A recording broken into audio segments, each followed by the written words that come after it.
오늘은 누가복음 2장 21절에서 35절의 말씀을 가지고 위로를 기다리는 삶이라고 하는 제목으로 함께 말씀을 나눠보고자 합니다.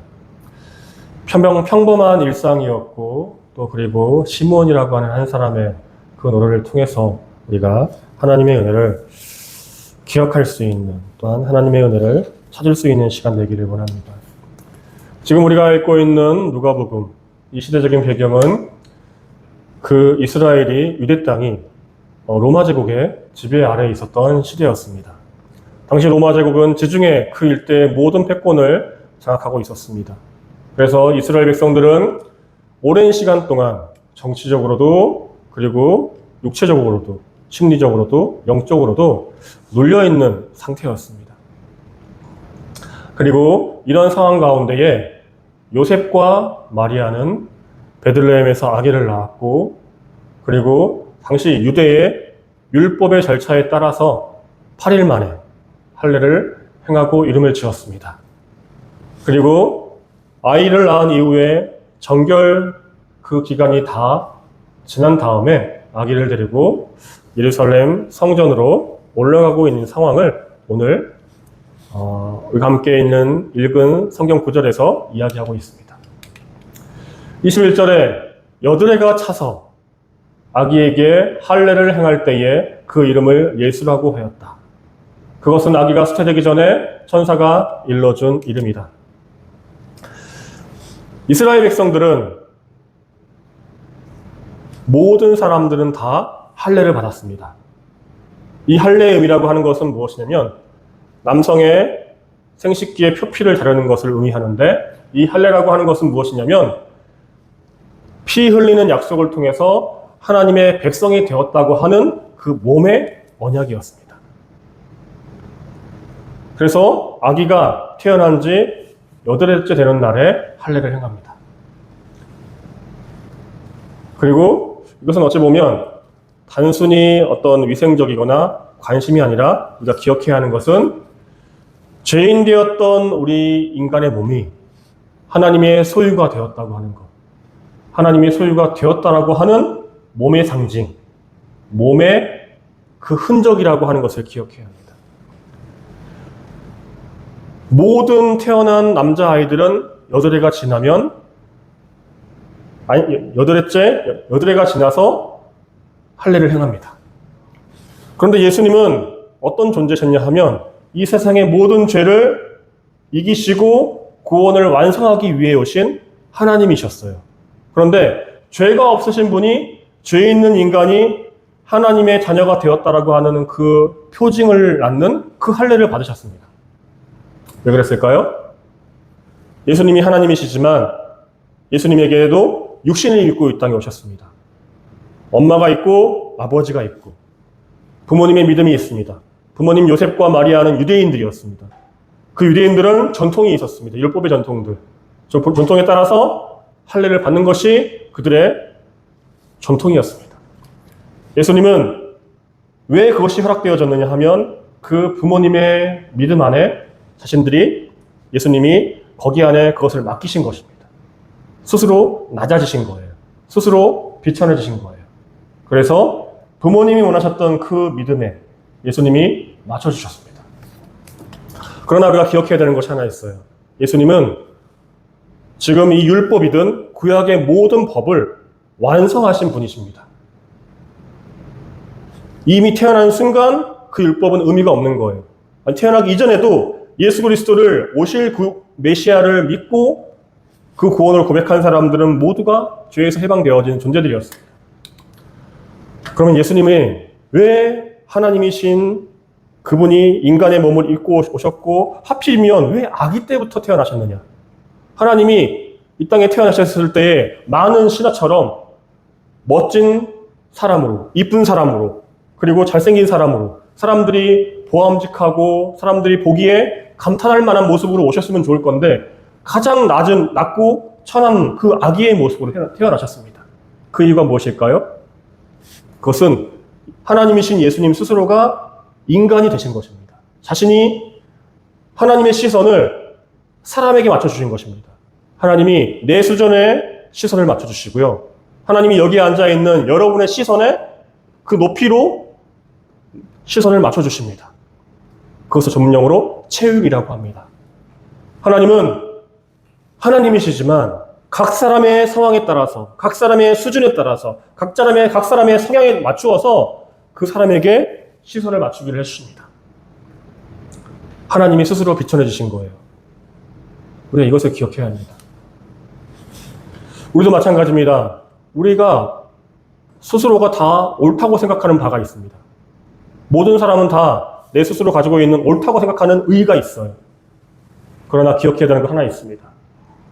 다른 사람과 관계하기 위해서는 그 사람과 시선 맞추기가 필요합니다.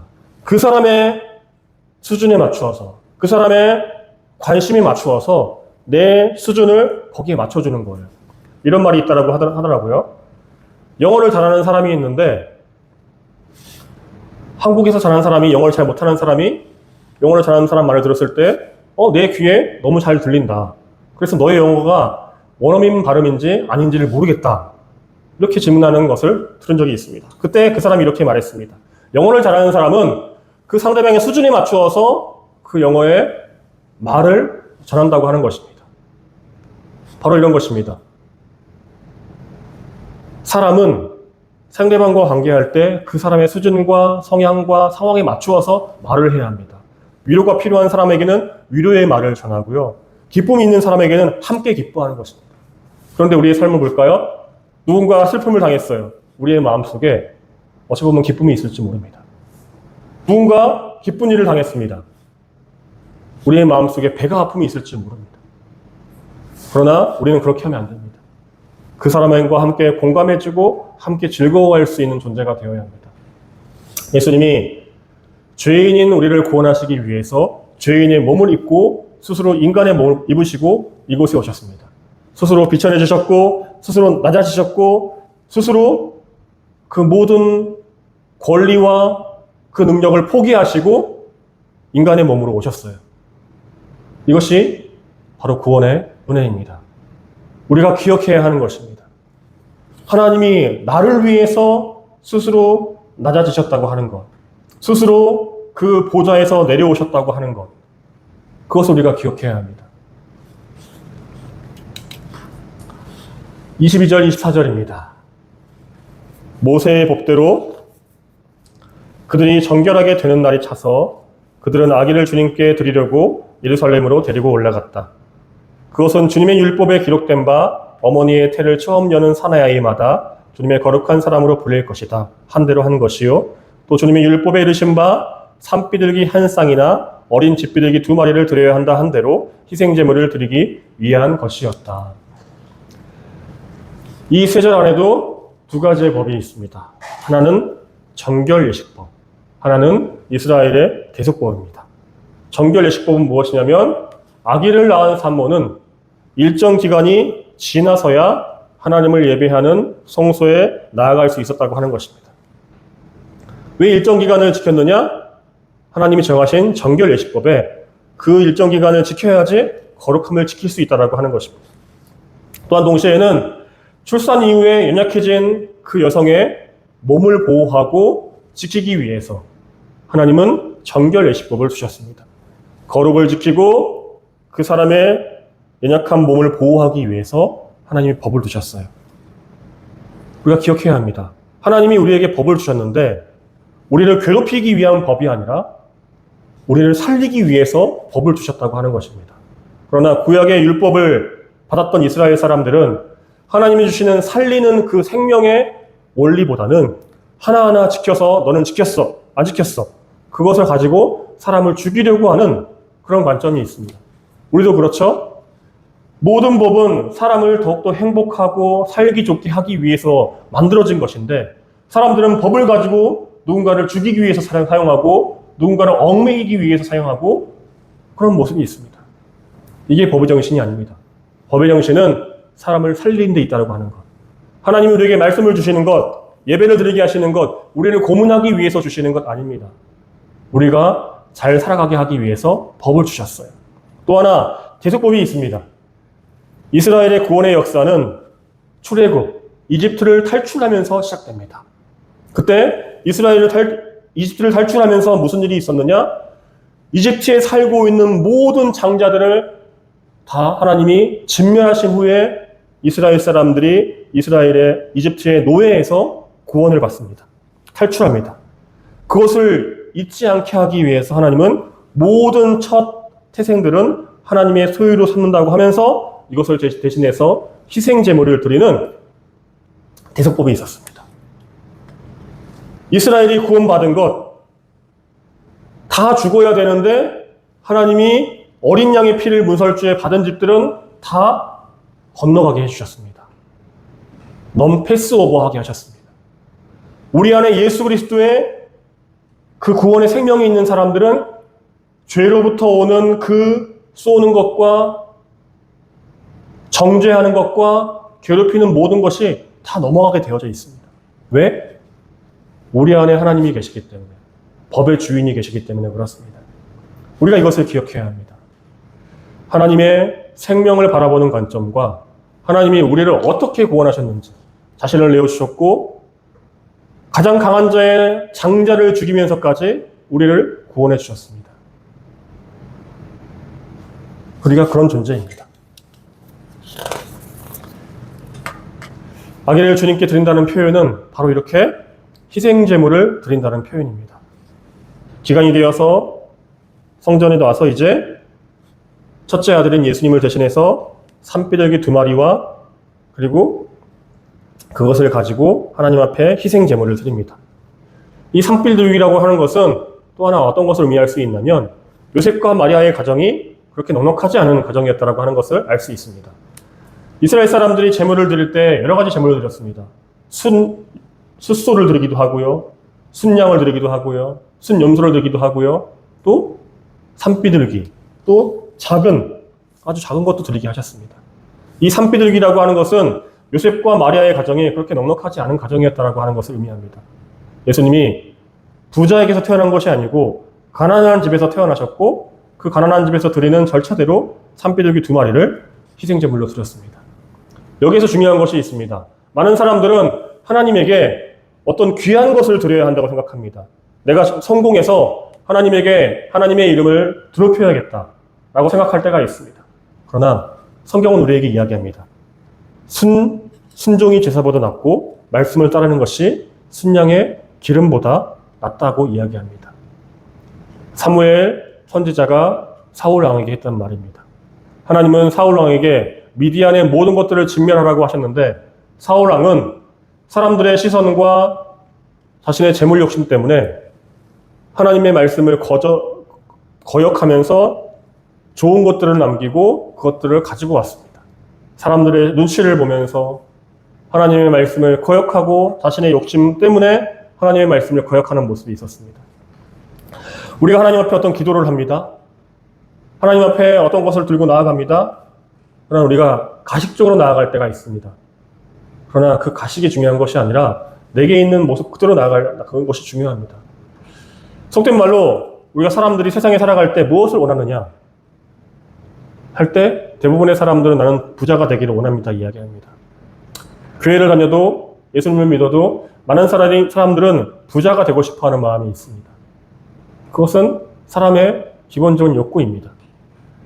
그럼에도 불구하고 우리가 그런 나의 모습을 솔직히 인정하면서 하나님 앞에 그럼에도 불구하고 내 안에 있는 하나님을 더 소중하게 여기겠습니다 라고 하는 이런 고백을 더 원하신다고 하는 거예요. 산비둘기는 가난한 사람들이 드리는 것입니다. 하나님은 부자나 가난한 사람이나 똑같이 차별 없이 받아주십니다. 그들이 무엇을 가지고 나오든지 그들의 중심을 보십니다. 사람은 사람의 마음을 모를 수 있습니다. 10길 물속은 알아도 한 길 사람 속은 모른다고 하는 우리의 속담이 있죠. 사람은 사람 속을 모를 수 있지만 사람은 속일 수 있지만 하나님은 속일 수 없다라고 하는 것. 사람 앞에는 의로울 수 있고 사람 앞에는 거룩한 척 보일 수 있으나 하나님 앞에는 속일 수 있는 것이 아무것도 없습니다. 있는 그대로 이야기하는 것이 너무나 중요합니다. 내가 넉넉하지 못해도 하나님께 나아가는 것 제약이 없습니다. 내가 망했어도 하나님 앞에 나아가는 것 제약이 없습니다. 내가 거지가 되었어도 하나님께 나아가면 하나님은 멀리서 나의 모습을 보고 얼싸 안으시며 잔치를 베풀어 주십니다. 그리고 좋은 것들로 우리의 길을 다시 예비해 주실 것입니다. 누구나 주님을 믿으면 구원을 받습니다. 하나님의 자녀가 되어집니다. 하나님을 믿는 사람들에게는 구원이 차별이 없습니다. 이것이 구원의 비밀입니다. 어떤 사람들은 너무나 값싼 구원이라고 이야기하기도 해요. 어떻게 믿는 사람, 어떻게 흉악한 범죄자에게 예수를 믿으면 구원을 얻을 수 있다고 하느냐. 그렇기 때문에 우리에게도 희망이 있는 것입니다. 하나님이 칼 같으시고 법치주의자이고 원칙주의자이면 우리도 죄에서 자유로울 수가 없습니다. 그러나 하나님은 하나님의 이름을 부르면서 회개하고 나오는 모든 사람들에게 차별이 없습니다. 그 사람이 부자이든 성공한 사람이든 가난한 사람이든 망한 사람이든 말을 잘하는 사람이든 못하는 사람이든 재능이 많은 사람이든 그렇지 않은 사람이든 그 하나님의 사랑에 구원에 차별이 없다고 하는 것을 기억하시기 바랍니다. 25절부터 26절입니다. 그런데 마침 예루살렘에 시므온이라는 사람이 있었는데 그 사람은 의롭고 경건한 사람이므로 이스라엘이 받을 위로를 기다리고 있었고 또 성령이 그에게 임하여 계셨다. 그는 주님께서 세우신 그리스도를 보기 전에는 죽지 아니할 것이라는 성령의 제시를 받은 사람이었다. 시므온이라는 사람이 등장합니다. 하나님께서 들으심이라고 하는 뜻이고요. 하나님 앞에 의롭고 경건한 사람이었다라고 소개합니다. 이 말에는 그들에게 가지고 있는 구약의 법을 성실하게 잘 지키고 있었다는 사람이고요. 여기에서 더 나아가서 모세의 율법만으로는 본인의 구원을 이룰 수 없다라고 하는 사실을 알고 있었다는 사람이에요. 그리고 평생에 이스라엘을 위로하는 사람, 이스라엘을 구원할 자, 그 사람을 기다리고 있었습니다. 평생에 성전에서 오직 그것만을 기다리면서 기도하고 있었어요. 여기서 하나 보아야 할 것은 무엇이냐면 어찌 보면 시므온이라고 하는 사람, 여기에 성경에서는 대단한 사람처럼 보이지만 그의 평생에 예수님이 오실 것이라고 하는 그 간절한 소망을 가지고 믿음을 가지고 기다려온 거예요. 2000년 동안 그 많은 시간 동안 메시아가 올 것이라고 하였지만 그 안에 사기꾼들이 많이 있었습니다. 실망도 많이 했고요. 낙심도 많이 했지만 그는 기다렸어요. 우리가 여기서 기억해야 하는 지혜가 하나 있습니다. 위로자라고 하는 사람은 결과론적으로는 눈에 보이는 사람으로 오지만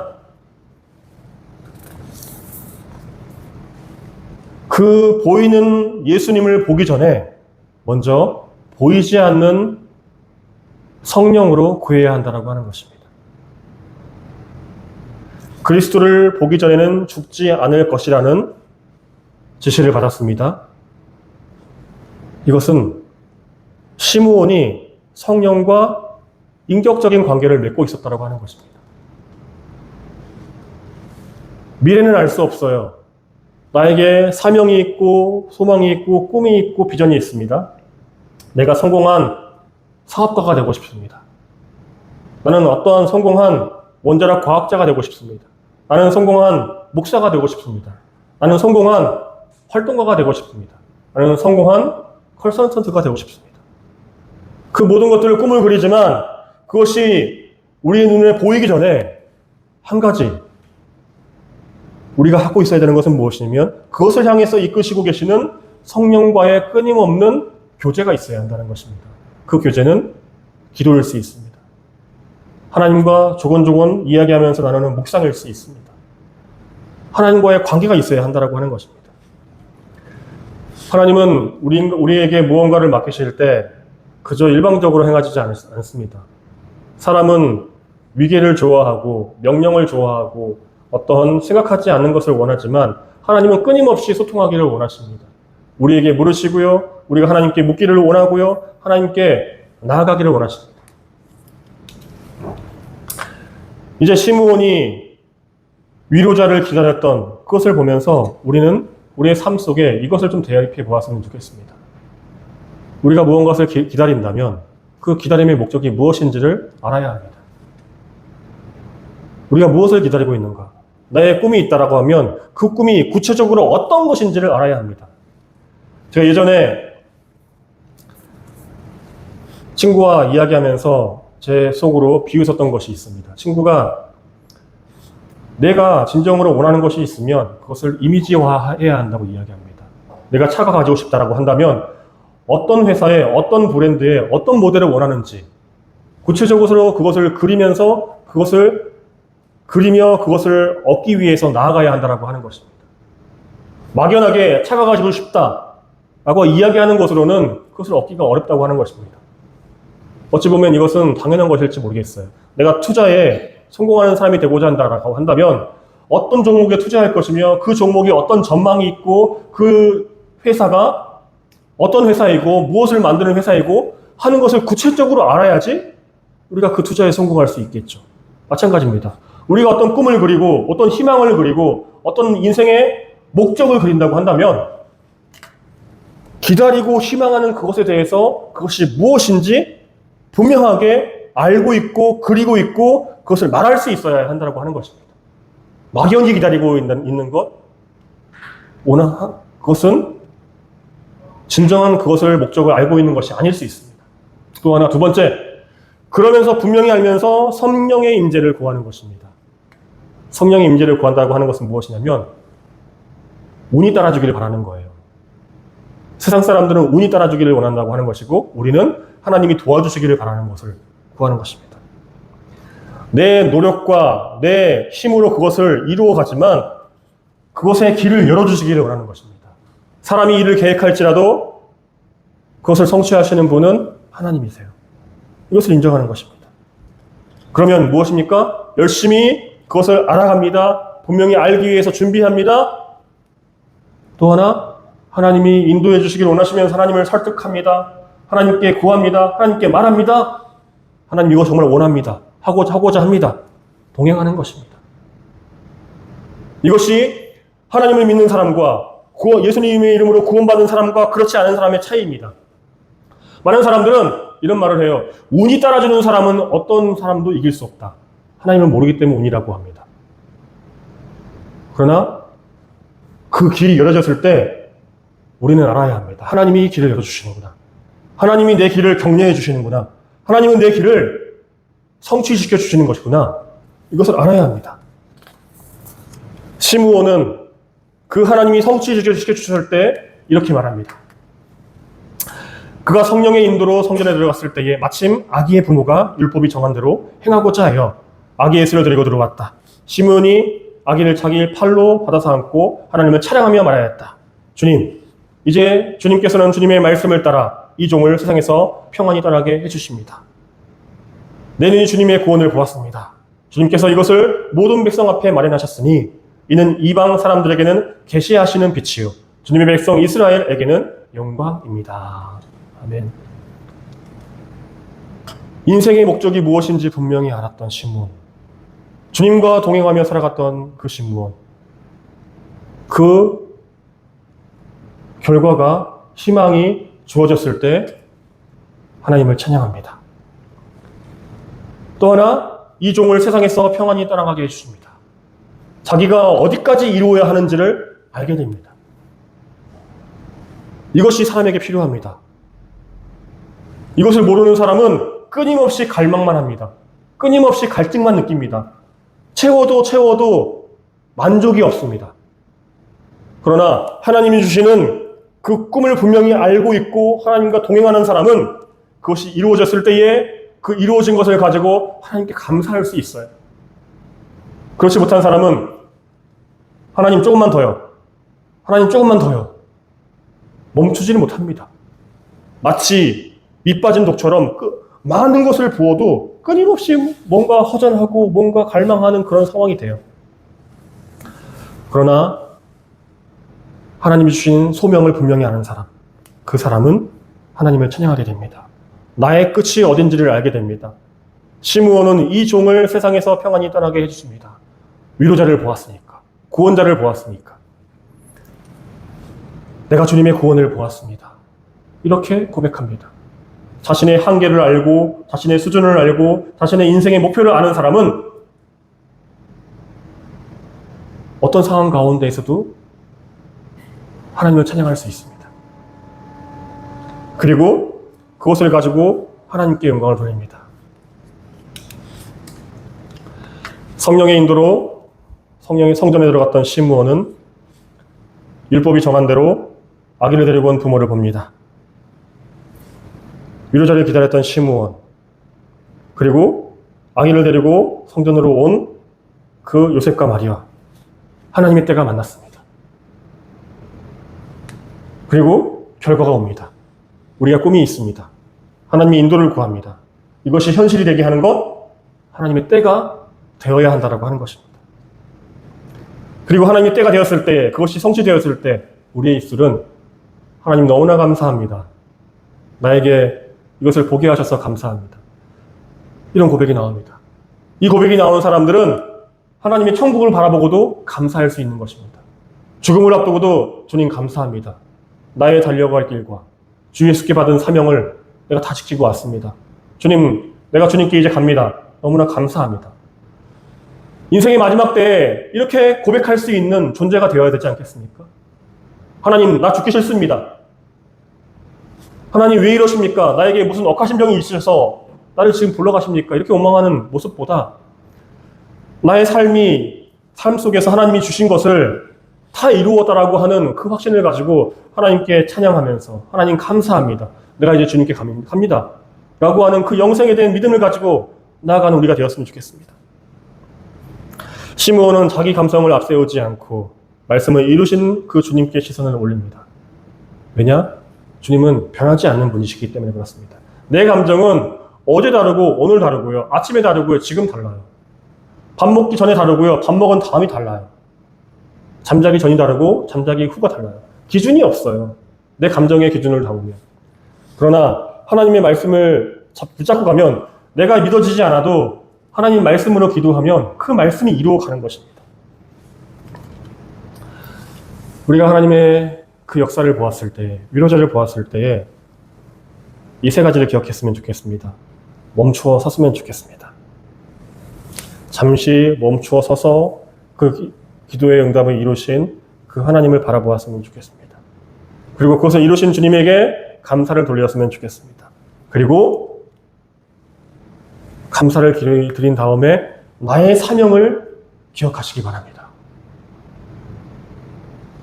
하나님이 나의 사명이 어디까지 주셨는지를 기억하시기 바랍니다. 부하든 가난하든 건강하든 그렇지 않든 상관없이 그 사명을 끝까지 붙들고 살아가는 저와 여러분 되기를 바랍니다.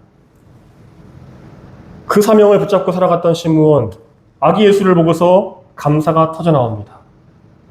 사명을 붙잡는 자들이 그 사명이 완수되어졌을 때 감사가 나오는 것입니다. 하나님의 주신 말씀을 붙잡았을 때에 그것이 이루어졌을 때 감사가 나오는 것이에요. 모세의 법은 세상에 흘러가는 세상의 가치는 우리를 구원하지 못합니다. 그러나 위로자이신 하나님의 법은 우리를 구원합니다. 우리의 계획을 완성해 주십니다. 우리의 계획이 틀렸다면 수정해 주십니다. 그것을 신뢰하시기 바랍니다. 내 계획이 응답되어 주셔도, 내 계획을 수정해 주셔도 그것이 더 좋은 길이라고 하는 것을 붙잡으시는 저와 여러분 되시길 바랍니다. 이스라엘의 위로자, 이방인들을 구원할 자, 그 예수님을 보고서 시므온이 찬양하고 기뻐합니다. 또 주님과 동행하며 하나님께 묻고 얘기하며 그 안에서 원망하기도 하고 그 안에서 분영하기도 하고 그 안에서 위로하시는 주님의 말씀을 듣기도 하면서 나아가는 저와 여러분 되시기를 바랍니다. 다 이루었다라고 하는 시므온의 기쁨의 고백. 우리에게도 하나님이 이루실 것이 있다라고 하는 것을 기억하시기 바랍니다. 그리고 나에게 주어져 있는 그 모든 것을 다 이루고 주님 감사합니다. 주님께서 나에게 지금까지 이렇게 인도해 주셨고 이렇게 위로해 주셨고 이렇게 성취해 주셨다고 하는 것 너무나 감사합니다. 이것이 우리에게도 올려지는, 우리에게도 고백되어지는 저와 여러분 되시기를 주님의 이름으로 축복합니다. 기도하겠습니다.